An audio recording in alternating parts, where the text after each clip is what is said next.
Hi hello नमस्कार सर्वांना. तर मी ते वरण भाताचं कुकर लावते. हा व्हिडिओ आहे ना, आम्ही पुण्याला आलो त्याच्या दुसऱ्या दिवशीचा आहे.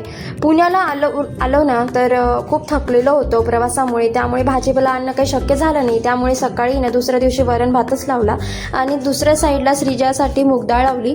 तर श्रीजाला आहे ना टेस्ट येण्यासाठी ना जिरा आणि मोहरी आणि कढीपत्ता घालून मी फोडणी देत असते. कढीपत्ता नसल्यामुळे मी स्किप केला. थोडी हळद ॲड करत असते आणि देताना थोडं तूप घालत असते. तर बाहेर आहे ना मस्त असं ऊन पडलेलं होतं, मस्त फ्रेश वाटलं बघून.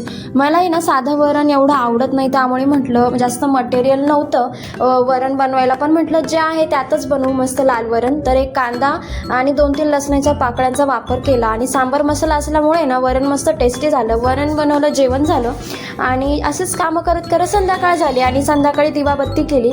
त्यानंतर नाही ना बाहेर चक्कर मारून येऊ म्हटलं श्रीजाला घेऊन, आणि आमच्या घराजवळच आहे ना अशी छोटी आनंद नगरी भरलेली होती, तर तिथे चक्कर मारला आणि बाजूलाच भांड्यांचा पण सेल होता, काही टॉईज होते ते बघितलं. आणि इथे ना ह्या ताईकडचे जे पराठे आणि धपाटे आहेत ना खूप टेस्टी असतात बरं का. जे आसपास राहतात ना त्यांनी येऊन नक्की खाऊन बघा. माझ्या प्रेग्नेन्सीमध्ये ना मी इथेच यायची खाण्यासाठी आणि आज पण बाहेर आलो आहे तर आज पण पराठे खाल्ले.